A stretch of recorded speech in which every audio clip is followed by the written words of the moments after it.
하나님 진심으로 감사드립니다. 우리 주님께 우리 함께 계속해서 영광 돌리며 하나님께 나가는 이 아침이 되기를 소원합니다. 하나님께서는 당신의 삶을 통해 영광을 받으시기를 소원하며 우리 함께 축복하는 마음으로 하나님께서는 당신을 통해 함께 찬양드리며 주님 앞에 나아갑니다. 하나님께서 당신을 통해 메마른 땅에 샘물 나게 하시기를 가난한 영혼 목마른 영혼 당신을 통해 주 사랑 알기 원. 자, 동서남북으로 팔을 쭉쭉 뻗으시면서 축복합니다. 하나님께서 당신을 통해 메마른 땅에 샘물 나게 하시기를 가난한 영혼 목마른 영혼 당신을 통해 주 사랑 알기. 우리 돈도 안 드는데 한 번 더 하죠. 하나님께서는 당신을 통해 마음껏 축복하시기 바랍니다. 당신을 통해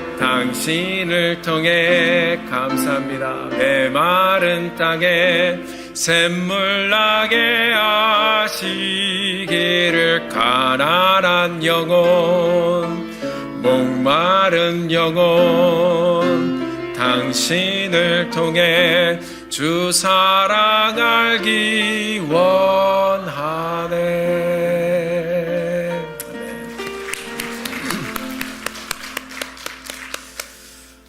감사합니다. 이렇게 찬양 딱 하고 끝나면 딱 좋겠는데 한 주간 동안 평안하셨습니까? 아멘. 자, 우리가 지난주에 이어서 계속해서 요한복음 11장의 말씀을 보도록 하겠습니다. 오늘 우리가 30절까지 말씀을 보았지만 요한복음 11장 마지막까지 우리가 내용을 보면서 우리 말씀을 통해서 우리에게 들려주시는 하나님의 음성을 저희들이 함께 찾아가 보기를 원합니다. 지난주 우리는 말씀을 통해서 나사로의 죽음의 사건에 대한 두 부류의 사람을 보았습니다. 어떤 사람이었습니까? 한 부류는 예수님이 나사로를 너무너무 사랑하시기 때문에 우리 주님이 반드시 오실 것이다, 그렇게 믿고 있었던 마르다와 마리아, 바로 나사로와 그 두 누이들이었습니다. 그들은 예수님만 아무리 어려운 상황이라도 오시기만 하면 이 모든 것이 다 해결될 것이라고 그들은 믿었습니다. 그러나 우리 예수님은 끝까지 오셨습니까? 안 오셨습니까? 안 오셨습니다. 본문에 보니까 장례식이 다 끝날 때까지도 안 오셨습니다. 시체가 썩어 들어갈 때까지도 안 오셨습니다. 또 다른 한 부류는 바로 제자들이었습니다. 나사로가 사는 베다니는요, 지도를 보면 예루살렘과 굉장히 가까운 곳입니다. 성경에 보면 한 5리쯤 됐다 이렇게 기록하고 있습니다. 두 곳의 거리가 그렇게 가까운데 그 지역에서 주님께서 사역을 하시다가 예수님과 제자들이 어떤 일을 당할 뻔했어요? 돌맞아 죽을 뻔했었다고 지난주에 말씀드렸어요. 거기서 도망쳐 온 겁니다. 자, 예수님께서 처음에는 그 소식을 듣고 그런 일이 있다니 빨리 가자 이렇게 안 하시고 그냥 기다리시는 거예요. 그래서 제자들이 가만히 생각하기에 보면 우리 예수님이 안 가시려나 보다. 거기 위험하니까. 가면 예수님이나 우리나 다 원수 같은 사람들인데 그 사람들한테 돌 맞아 죽으면 안 되니까 안 가시나 보다. 그런데 갑자기 예수님께서 가자 그러시는 거예요. 그래서 제자들이 굉장히 당황했습니다. 그래서 지난주 말씀에 우리 제자들이 왜 또 그리러 가시려 하나이까, 우리가 함께 말씀을 묵상했습니다. 자, 마리아의 식구들은 예수님이 빨리 오기를 원하세요. 빨리 오셔서 빨리 고쳐주시고 빨리 회복해 주시기를 원해요.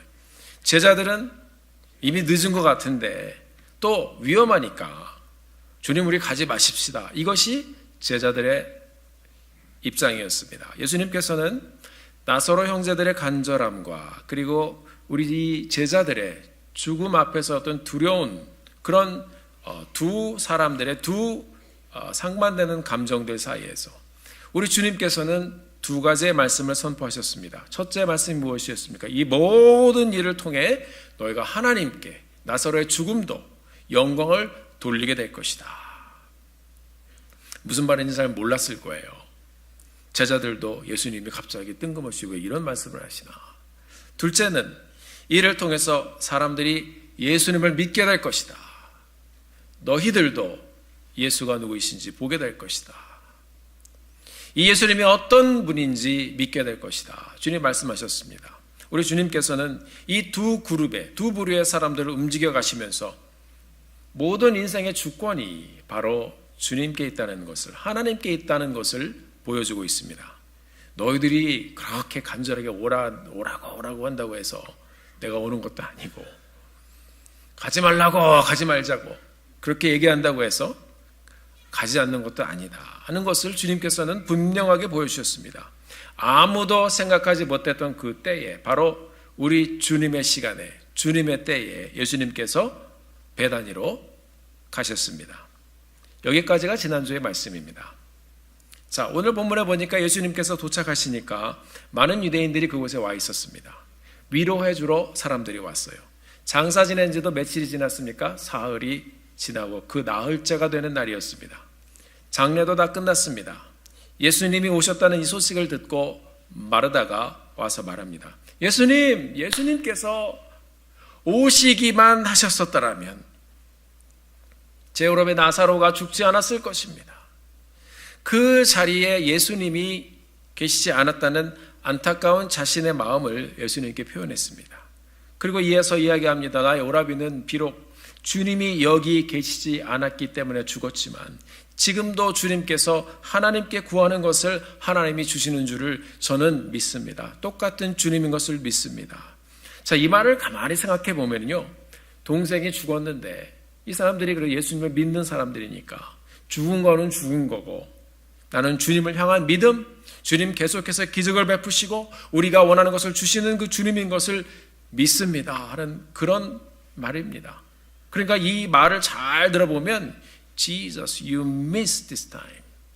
이번에는 때를 못 맞추셨지만 but later I know that you can heal anybody in your presence. 하나님 앞에 그래 구하면 주님께서 또 들어주시고 또 역사하시는 주님인 줄 믿습니다. 어떻게 보면 굉장히 깊은 믿음의 고백을 아직도 그렇게 드리고 있지만 주님께서 이번에는 시간을 못 맞추셔서 기적을 못 일으키셨지만 나는 앞으로 주님이 우리가 필요한 곳에 계시기만 하면, 주님의 프레젠스에 주님이 계시면 나의 오랍이 나사로 같이 죽어가는 사람도, 아니 그 사람이 주님 앞에서 죽었더라도 사람을 살리실 것을 나는 믿습니다. 예수님께서 말씀하셨습니다. 나사로가 살아날 것이다. 대놓고 말씀하셨어요. 그랬더니 마르다가 얘기합니다. 그 얘기를 듣더니 깜짝 놀랐어요. 그리고 자기가 자기의 또 입장을 표명합니다. 주님, 마지막 날 부활에는 다 살아갈 것을 믿습니다. 주님은 나사로가 살아날 것이다 얘기했는데 이 사람의 수준과 자기의 이 믿음의 한계 안에서는 마지막 날 부활이라는 조건을 달았습니다. 이 말을 들으시고 예수님께서 굉장히 중요한 말씀을 들려주셨습니다. 나는 부활이요 생명이니 나를 믿는 자는 죽어도 살겠고 무릇 살아서 나를 믿는 자는 영원히 죽지 아니할 것이니 이것을 내가 믿느냐. 나를 믿는 자는 죽어도 살겠고 살아서 나를 믿는 자는 영원히 죽지 아니할 것이니 이것을 내가 믿느냐. 마르다가 주는 그리스도이시고 살아계신 하나님의 아들이심을 믿는다고 말하고 가만히 가서 자기 누이 마리아에게 갔습니다. 그리고 마리아를 불러왔어요. 본문에 보니까 이제 마리아가 슬픔 가운데 앉아있다가 이제 예수님의 오신 이야기를 듣고 와서 이야기하는데요. 요한복음 11장 21절 말씀과 그리고 뒤에 보면 11장 32절 말씀, 21절은 마르다의 이야기고 32절의 말씀은 마리아의 얘기입니다. 그런데 이 두 절을 보면요 똑같아요. 제가 한번 읽어드리겠습니다. 21절 말씀, 마르다가 예수께 여짜오되 주께서 여기 계셨다면 내 오라비가 죽지 아니하였겠나이다. 32절 말씀, 마리아가 예수 계신 곳에 와서 보이고 그와 발 앞에 엎드려 거르되 주께서 여기 계셨더라면 내 오라비가 죽지 아니하였겠나이다. 자, 그 언니의 그 동생입니다. 둘이 똑같은 마음과 똑같은 섭섭함과 똑같은 안타까움을 가지고 있었어요. 그것이 그들이 주님을 알고 믿었던 그들의 믿음의 한계였습니다. 주께서 여기에 계셨더라면 내 오라비가 죽지 아니하였겠나이다. 그것이 일반적인 사람의 마음이죠. 그때 주님께서 내 뜻대로 만약에 이렇게 도와주시기만 하셨더라면, 우리가 바라시던 대로, 우리가 바라던 대로 주님이 그 자리에 계시기만 하셨더라면, 왜냐하면 우리는 예수님이 죽은 자를 살리시는 것도 보았고, 그리고 병든 자를 고치시는 것도 보았고, 귀신을 쫓아내는 것도 보았고, 이런 모든 상황 가운데 주님이 나사로 곁에 계시기만 하셨더라면 나사로가 살아났을 텐데. 사랑하는 성도 여러분, 혹시 우리는 이렇게 생각하고 있지는 않습니까? 내 뜻대로 주님이 그렇게 해주시기만 했었더라면. 그 답답한 마음을 가누지 못해서 마리아가 울기 시작했습니다. 같이 왔던 동네 사람들도 같이 웁니다. 33절을 보니까 이들의 우는 모습을 보고 예수님도 그것을 굉장히 민망히 여기셨다 기록하고 있어요. 그리고 통분해하셨다. 분해하시면서 우셨습니다. 사람들이 예수님의 우는 모습을 보고 또 말했습니다. 저렇게 나사로를 사랑하셨던 예수님인데 좀 일찍 와서 나사로 좀 살려주시지. 능력도 있으신 분이, 능력도 되시는 분이 그렇게 말했을 거예요. 조금만 일찍 왔었더라면 나사로가 살았을 텐데 늦게 와서 통곡하고 울고, 다른 사람도 아닌 주님이 사랑하는 그 남매들인데. 38절에 보니까 예수님이 또 한 번 이 사람들을 보시고 마음속으로 비통하게 생각하시면서 통분하시면서 아주 화를 내시는 이 마음속에 그 하나님이, 주님이 아주 그 앵거가, 하나님이 이 분한 것이 그냥 꽉 찼어요. 38절 이렇게 기록되어 있습니다. 예수께서 다시 속으로 통분히 여기시며, 이 요한복음의 저자 요한은 주님이 이렇게 통분해 하시면서 그런 이 속에서 차오르는 이게 우라통이 터진다고 그러잖아요.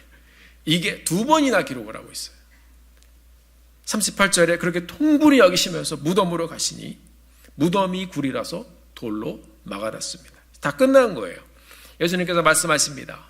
속으로 화가 나신 채로 돌을 옮겨 놓아라. 단호한 명령입니다. 아마 그때 가셔서 야, 돌 좀 치워라 이렇게 얘기 안 하셨을 것 같아요. 통분하신다고 두 번이나 얘기했어요. 돌을 옮겨 놓아라. 열받으셨어요. 사람들이 엉겹결에 그 예수님의 권위에, 만약에 누군가가 장사 전인데 돌을 이렇게 옮겨놓은 사람이 어디 있습니까? 물어보는 사람도 없었어요. 돌을 옮겨놓아라 얘기했더니 사람들이 돌을 치웠습니다. 이 말을 듣고 마리아가 이야기합니다. 주여, 저기요, 동생 나사로가 죽은 지 나흘째입니다. 지금 장례도 다 끝났어요. 썩어서 냄새가 나거든요. 아마 속으로 우리가 흔히 표현하는 뒷북, 왜 주님이 늦게 오셔서 이런 일을 하시나. 이때 주님께서 40절에 이렇게 이야기합니다. 내 말이 내가 믿으면 하나님의 영광을 보리라 하지 않았느냐. 왜 믿지 못하느냐. 잔잔히 이야기하셨을까요?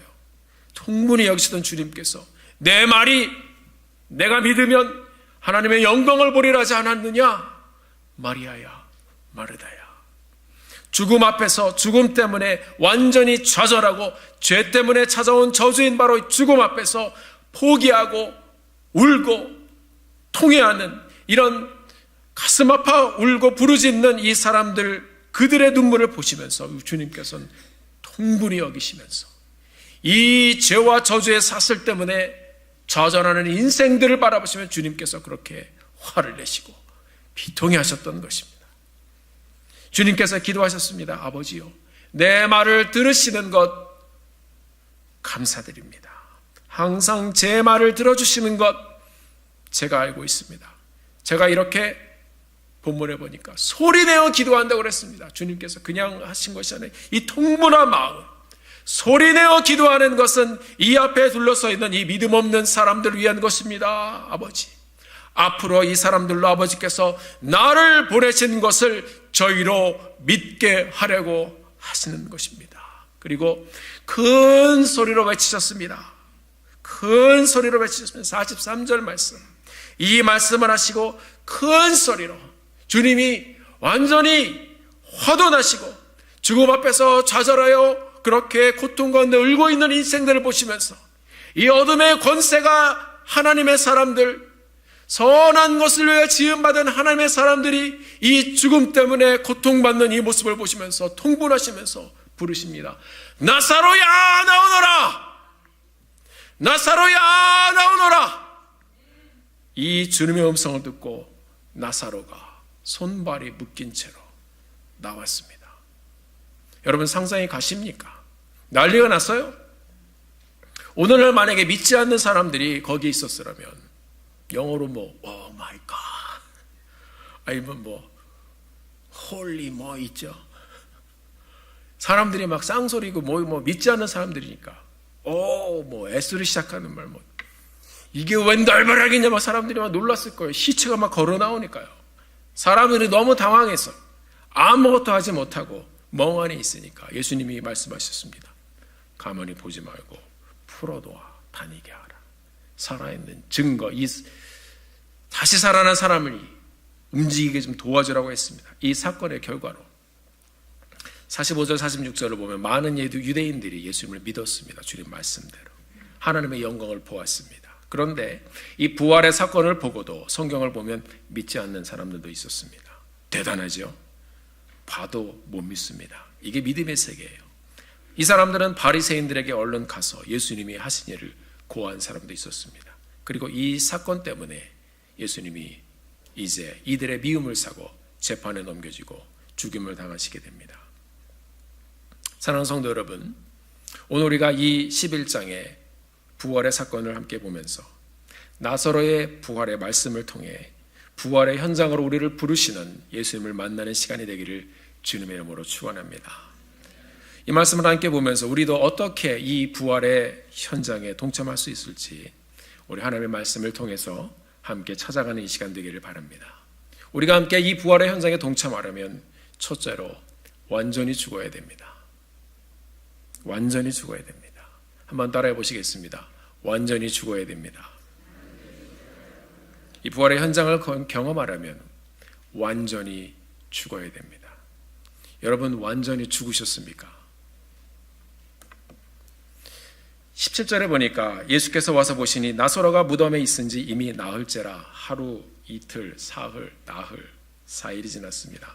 제가 주석을 읽어보니까 그 시대 유대 사람들의 일반적인 생각이 있는데 그 생각은 뭐냐면 사람이 죽은 다음에 3일 동안은 그 영혼이 떠나지 않는다, 이렇게 그 사람들은 믿고 있어요.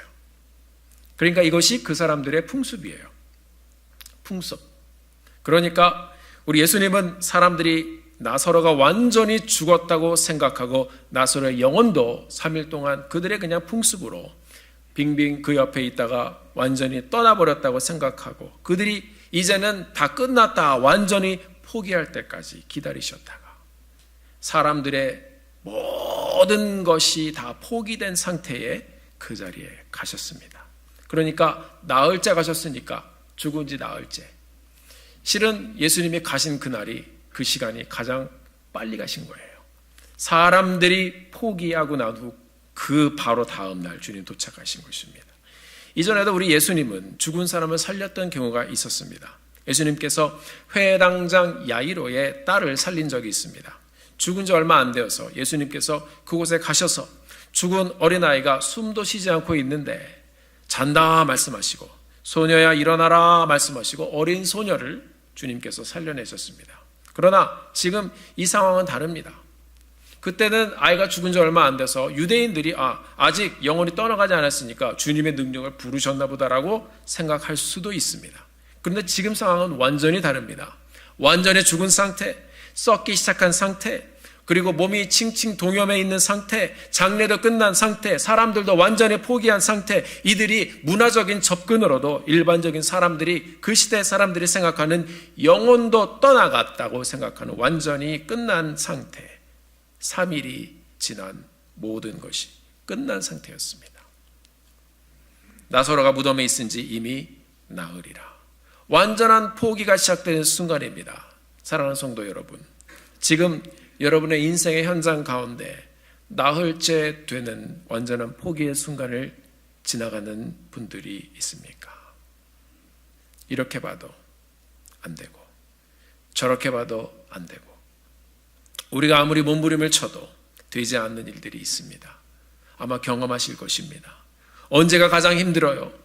그 신락 같은 마지막 소망이 딱 사라져 버릴 때. 사람은 죽은 거나 마찬가지입니다. 그 마지막 하나가 딱 떨어지면 사람들은 모든 것을 다 포기합니다.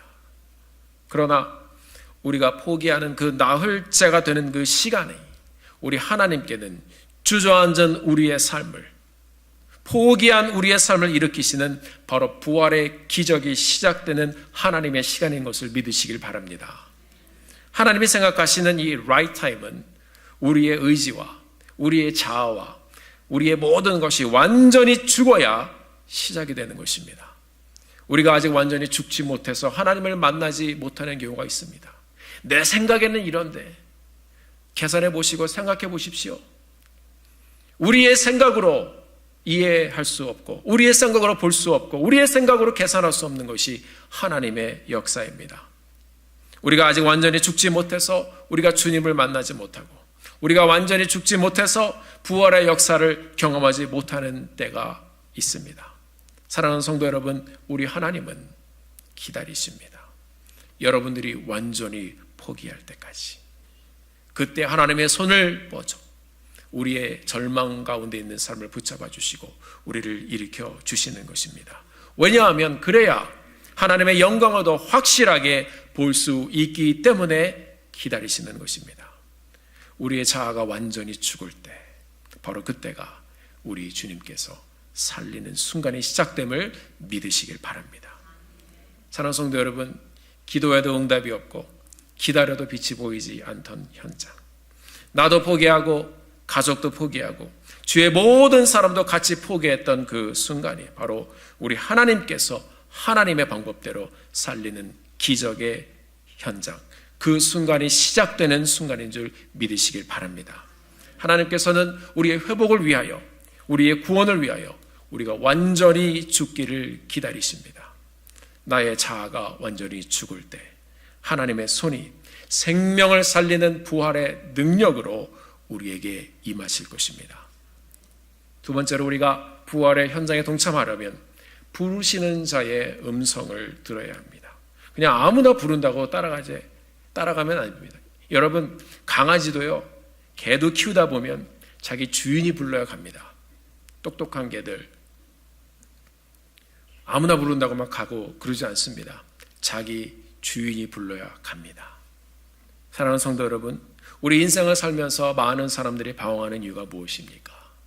우리의 인생의 주관자 되시고 주권자 되시는 하나님의 음성을 듣고 가야 하는데, 세상의 음성이요, 다른 철학의 음성이요, 다른 사람들의 음성을 듣다가 그리로 가다 보면 그때부터 방황이 시작되는 것입니다.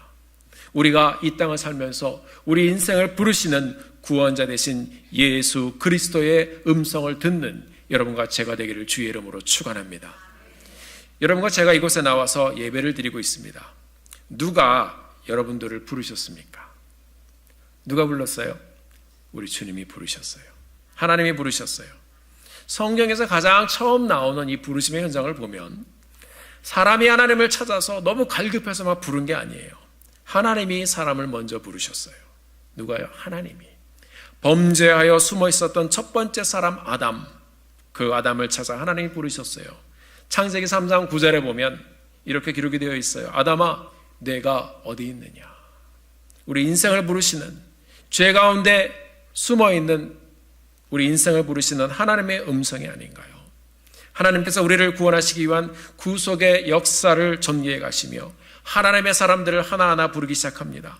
이 믿음의 조상 아브라함에게 오셔서 그 아브라함을 하나님께서 부르셨습니다. 아브라함아, 너는 두려워 말라. 내게 줄 이 엄청난 이 상급과 너를 통해 이룰 이 놀라운 온 민족과 열방의 축복된 소식을 내가 너에게 전해주노라. 아브라함이 뭘 알았겠습니까? 그러나 우리 하나님이 아브라함을 부르셔서 그에게 말씀을 주십니다. 출애굽기 3장 4절 말씀 보면 하나님께서 호렙산에서 인생을 완전히 포기한 상태에서 이제 이전에는 이집트의 왕이었었는데 도망자가 되어서 들판에서 그렇게 양이나 치고 이제 더 이상 소망 없이 살던 이 모세, 하나님이 그를 찾아와 부르셨습니다. 모세야 모세야. 출애굽기 3장 4절에 그 하나님의 부르심의 음성이 거기에 담겨 있습니다. 모세가 가로되 내가 여기 있나이다. 내가 여기 있나이다. 구약에서 하나님의 사람들을 찾아 부르시더니 하나님께서는 신에게 와서는 우리에게 더 가까이 오셔서 우리를 부르십니다. 말씀이 육신이 되어 이 땅에 오신 예수 그리스도, 이 땅에 오셔서 우리 인생들에게 다가오시며 우리 인생들을 하나하나 부르셨습니다. 제자들을 부르셨습니다. 병든 자를 부르셨습니다. 방황하던 인생을 부르셨습니다. 갈급한 인생을 부르셨습니다. 예수를 만난 사람들은 다 소생되었습니다. 그들의 병들었던 육신이 치유받고 귀신 들렸던 영이 살아나고 좌절했던 인생들이 일어나고 죽은 나사로도 살아났습니다. 할렐루야. 범죄하여 갈 길을 몰라 사망으로 가던 우리 모든 인생들을 불러주신 예수 그리스도, 우리를 불러주실 그분은 바로 예수 그리스도 한 분밖에 없는 줄 믿습니다. 그래서 여러분들이 이 자리에 나오신 것이 아닌가요? 죄 가운데 빠져 있었던 우리를, 영원한 사망으로 죽어가던 우리를 누가 생명의 길로 인도해 주시고 불러내 주시겠습니까? 예수 그리스도 한 분밖에 없는 줄 믿습니다. 사랑하는 콩코드 침례교회 성도 여러분, 우리가 죽어 이 땅에서의 삶을 마칠 때 우리 이름을 불러주실 분 바로 예수 그리스도입니다. 우리도 죽을 때, 이 땅의 삶을 마칠 때 예수의 이름을 부르고 가시길 바랍니다. 그러면 천국에서 우리의 이름을 부르시고 우리를 붙잡아 주실 그 예수님 기다리시며 우리를 맞으실 줄 믿습니다. 이 요한복음 11장에서 예수님은 이 땅에서 예수님의 사역의 클라이막스를 바로 나사로의 부활의 사건을 통해서 우리에게 미리 보여주고 있습니다. 이 사건을 우리가 잘 보면 이 사건을 통해서 우리 인생의 주인이 누구이신지, 생명의 주인이 누구이신지, 부활이고 생명의 주인이신 그 예수 그리스도가 누구이신지를 우리에게 보여주고 있습니다. 우리를 사망에서 구원해 주실 그분이 누구이신지 정확하게 보여주고 있습니다. 그분은 예수 그리스도이십니다. 그 예수 그리스도가 누구이십니까? 성경에 보면 모세에게 주리 우리 하나님께서 나는 스스로 있는 자다.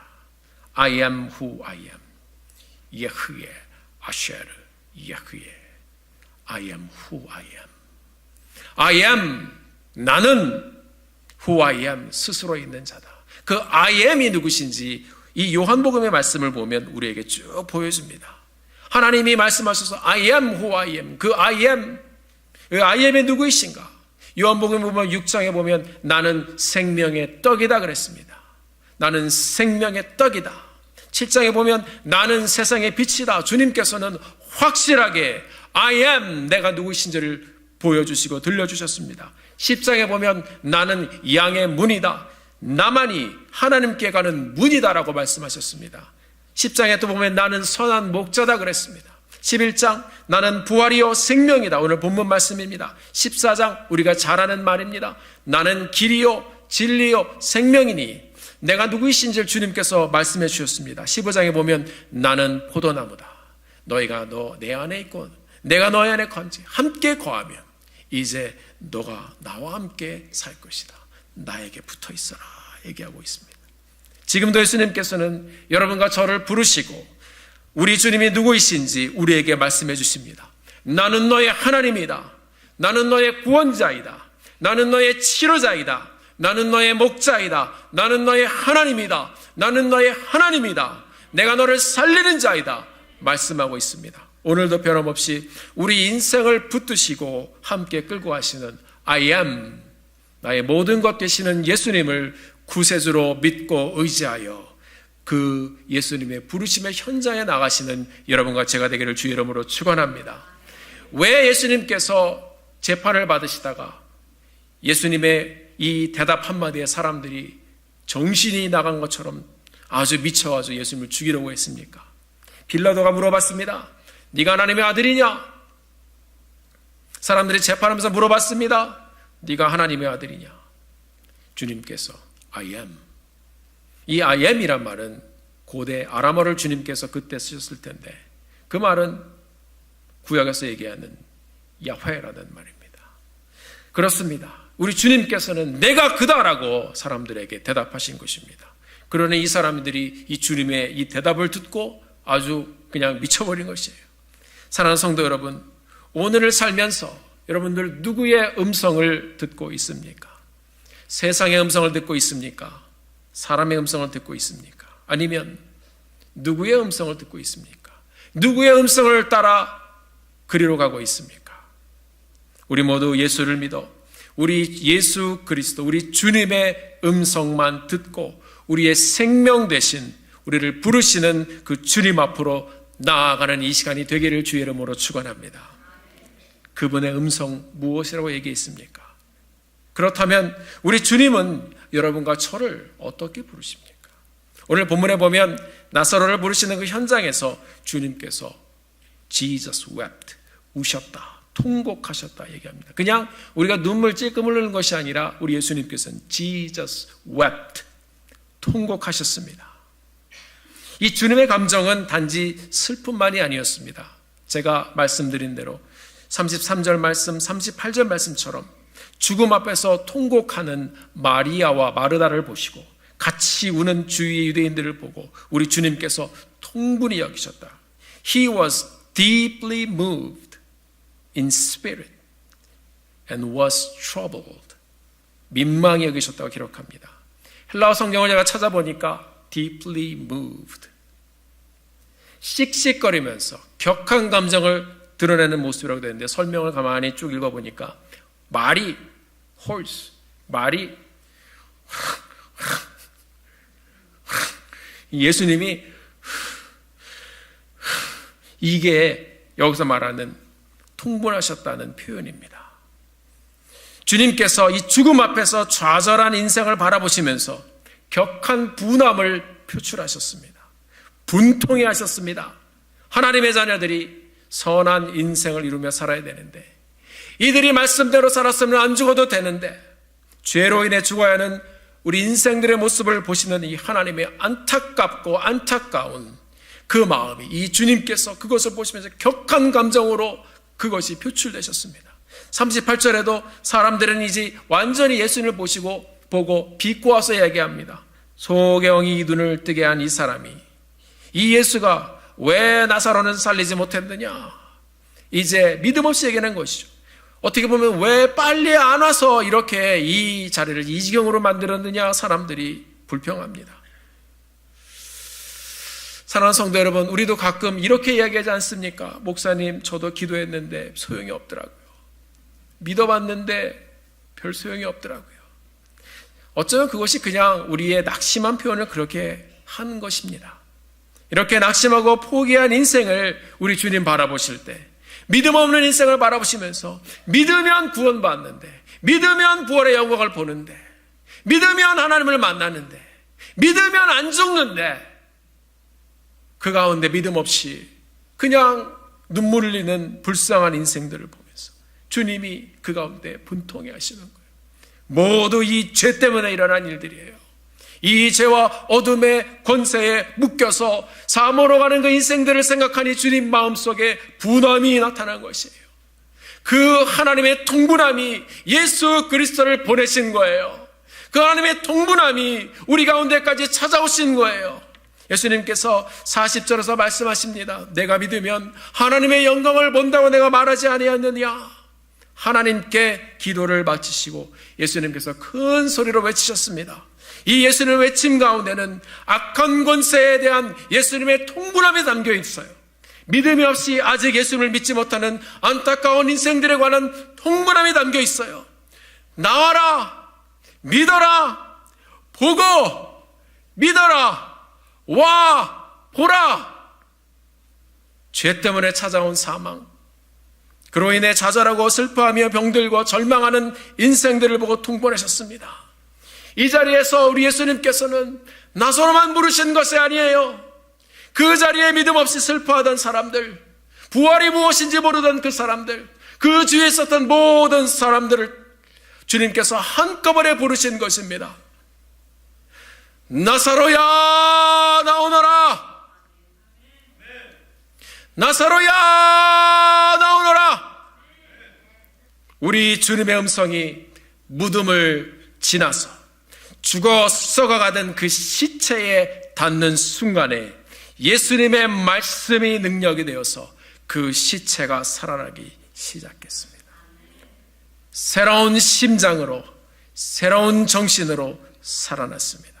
이 죽은 시체가 예수 그리스도의 그의 이름을 부르는 음성을 듣고 일어났습니다. 우리 주님 이 시간에 여러분 한 사람 한 사람을 여러분의 이름을 부르시며 부르십니다. 붕대로 묶인 채 얼굴에 수건을 쌓인 채 이 나사로가 걸어 나왔습니다. 여러분 상처받은 모습 그대로, 고통당하고 있는 모습 그대로 주님이 부르시면 그 자리에서 나오시기를 주의 이름으로 축원합니다. 우리 예수님은 하나님이십니다. 예수님의 음성은 하나님의 말씀입니다. 하나님의 말씀이 우리 인생과 닿는 순간 죽었던 인생이 살아나는 줄 믿습니다. 절망에 빠져있는 우리의 모습을 보시고 주님 통분해 하십니다. 선한 일을 위하여 지음받았는데, 그것이 우리의 삶인데, 하나님의 영광을 위하여 지음받은 아름다운 여러분의 인생인데, 사단의 유혹과 죄와 사망과 저주 때문에 신음하는 우리들의 모습을 보시고 이제 그만 그곳에서 빠져있지 말고 우리를 붙잡고 있는 악한 영의 권세를 내가 너의 이름으로 전부 다 파할 테니 나를 믿고 그곳에서 나와라 말씀하시는 그 주님의 음성을 듣고 다시 주님 앞에 나가는 이 아침이 되기를 주의 이름으로 축원합니다. 나사로야 나오너라, 석진아 나오너라. 저도 말씀 준비하면서 혼자 석진아 나오너라 감동이 돼요. 여러분 이 시간에 자기 이름을 부르고 한번 크게 한번 외쳐보십시다. 주위 사람 보지 마시고 주님이 부르시다고 생각하시고 자기 이름 대고 석진아 나오너라. 제 이름을 쓰지 마세요. 시작. 할렐루야. 자, 그런데요, 나사로의 편에서는 어땠을까요? 천국에서 한참 하나님의 영광을 보고 있고 하나님과 대화하고 영광스러운 예배를 드리며 너무 감격하고 있는데 뭐 어쩔 줄 몰라서 이렇게 있는데 호출이 왔어요. 나사로야 너 다시 오랜다. 나사로가 예스! 그러고 갔을까요? 나의 살던 고향은 꽃피던 산골, 복숭아꽃 살구꽃 아기 진달래, 우리 시스터를 만나러 할렐루야 그러고 갔을 것 같아요. 제가 이 말씀을 묵상하면서 가만히 생각해 보니까요, 안 그랬을 것 같아요. Oh man, I don't want to go back. 그랬을 것 같아요. 저희 하나님 다른 사람 보낼 사람 없나요? 저 안 가도 되는데.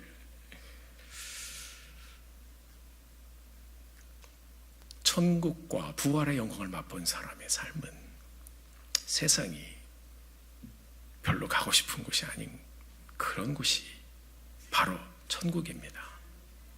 돌아온 나사로. 나사로가 기분이 어땠을까요?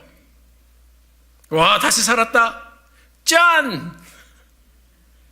할렐루야, 내가 천국에 왔다 갔더니, 이야, 옛날에 60년대, 70년대 처음 미국 갔다 오신 분들이 한국 와가지고 사람들, 친구들 앉혀놓고 미국이 얼마나 아름다운지 아무리 설명해줘도 알아요? 몰라요. 나사로는 하나님의 영광을 보았어요. 천국을 경험했어요. 모세를 만나고 아브라함을 만나고 엘리야를 만나고 다윗을 만나고 하나님의 영광을 보았어요. 그 영광된 예배의 현장을 보았어요. 예수님이 부르셔서, 부르지만 않으셨다면, 주님이 부르셔서 다시 돌아온 이 세상, 눈을 떠보니까 오휴, 무덤이에요. 저는 나사로가 그랬을 것 같아요. 부활한 나사로가 여러분 주님을 다시 만났어요. 어떤 마음으로 살았을까요? 제가 나사로라면 매일매일 천국을 그리며 내가 경험했던 그것, 그 하나님을 그리며 주님을 그리며 마지막 날을 기대하며 하루하루 우리 주님으로 인해 그 구원의 감격에 감사해서 감사하고 살았을 것 같아요. 나 죽으면 내가 갈 곳 내가 보고 왔는데 I will be there. 내가 거기 갈 거야. 이전의 삶의 모습이 아닌 다른 모습으로 살았을 거예요. 기다려도 주님이 안 오세요. 안 오셔도 괜찮지. 죽으면 천국 가는데. 여러분, 내가 죽으면 하나님의 영광을 볼 것인데, 여러분, 그 부활의 소망과 예수 믿고 구원받는다는 그 영광된 하나님의 나라에 대한 믿음의 실체를 여러분 보고 계십니까? 이제 이 나사로는 세상의 것들로 인해서 바덜되지 않는 그런 삶을 사는 믿음의 사람이 되었을 것 같아요. 말씀을 정리하겠습니다. 여러분, 우리가 예수를 믿고 살지만, 그래서 예수님의 도움을 구하며 우리가 기도하고 또 기도하며 살지만, 어느 때는 하나님께서 아무런 대답이 없이 우리를 고통 가운데 기다리고 또 기다리게 하실 때가 있습니다. 아무것도 보이지 않고 잡히는 것이 없어. 그리고 아무것도 내가 할 수 있는 것이 없는 것 같은 그 순간, 어느 때는 우리가 하나님이 없는 것 같이 느껴지는 그 순간, 마음에 절망이 밀려올 때 우리 주님께서는 오히려 우리에게 말씀하십니다. 더 놔라. 다 놔라. 우리가 완전히 포기할 때까지 기다리시며. 왜요? 그래야 우리가 예수님이 누구이신지 제대로 보고 알 수 있기 때문입니다. 우리 인생의 주권자가 누구이신지 제대로 보고 믿을 수 있기 때문입니다. 나사로가 주님의 음성을 듣고 걸어 나왔을 때 사람들이 완전히 죽었던 나사로의 머리를 덮었던 수건과 붕대를 다시 풀어줍니다. 나사로의 눈이 다시 띄었어요. 그의 앞에 서 있는 우리 예수님을 그가 보았을 것입니다. 저는 말씀을 묵상하면서 만약 내가 나사로라면 그 순간에 뭐라고 그랬을까? 아마 이렇게 얘기했을지도 모르겠어요. 예수님, now, 이제야 I know who you are. 이제야 내가 정말로 주님이 누구신지 알겠습니다. 저도 병들어 포기하고 주님을 기다리다가 죽었죠. 제가 죽을 때 마지막으로 주님 안 오시는군요. 그러나 내가 주님을 믿습니다. 예수님을 불렀었어요. 주님은 언제 오시나요? 결국 못 오시는군요. 그런데 제가 죽을 때 예수님 이름 부르고 그렇게 갔는데 이제는 무덤 속에 저를 부르시네요. 그 부르심은 부활이고 생명이십니다. 나로 부활이 무엇인지 경험하게 하신 이 예수님, 저는 천국에서 부활의 영광을 보았습니다. 하나님의 영광을 보았습니다. Now I know who you are. 이제는 주님, 새 심장, 새 마음, 새 눈, 새 생명을 가지고 이 부활의 몸으로 다시 내가 살아났으니 내가 갔었던 천국을 나 죽는 날까지 사모하고 이 땅에서 내가 천국이 어떤 곳이었는지 삶을 연습하고 준비하며 정말 주님 믿는 사람처럼 살게 되기를 원합니다. Because I know who you are. 사랑하는 성도 여러분, 우리 믿음의 공동체가 예수 안에서 죽고 예수 안에서 다시 살아나 우리를 부르시는 구원자 되신 예수님의 음성을 듣고 주님 앞에 나아가 부활의 영광을 소유한 하나님의 사람들이 되어서 주님 오시는 그날까지 축복된 믿음의 여정을 이 땅에서 마음껏 이 교회를 통하여 삶을 통하여 연습해가며 하나님께 영광 돌리며 부활의 영광을 소유한 하나님의 사람들로 살아가게 되시기를 예수님의 이름으로 축원합니다.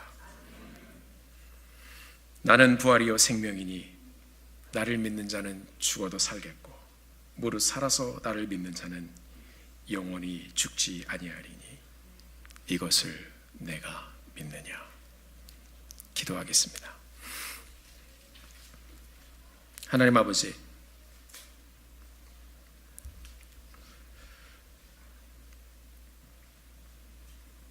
우리가 오늘 무덤 속에서 걸어 나오는 나사로의 모습을 보았습니다. 우리가 예수님을 알고 예수님을 믿는다고 하지만 과연 아버지 하나님 그 부활의 믿음과 부활의 실체이신 예수님을 우리가 정말 믿고 이 땅에서의 삶이 천국을 기다리며 사모하는 하나님 그러한 놀라운 여정으로서의 기다림의 여정으로서의 삶을 사는지 아니면 여기가 마지막인 것처럼 사는지 하는 우리의 삶을 주님 앞에 다시 한번 재정하며 주님 앞에 나가는 이 아침이 되기를 소원합니다. 하나님 사랑하는 성도님들, 우리 온 믿음의 공동체가 부활의 영광과 부활의 능력을 소유하여 정말 하나님을 믿고 우리 주님을 믿고 신실하게 하나님께서 우리에게 주신 삶의 이 현장 가운데 살면서 하루하루 부활의 소망을 가진 하나님의 사람들로 천국을 준비하고 예배하며 하나님 앞에 나가는 저희들 되게 하여 주시옵소서. 부르시는 주님의 음성에 응답하여 하나님 어두운 곳에서 절망의 현장에서 함께 일어나 주님께 나아가는 놀라운 역사가 있게 하여 주옵소서.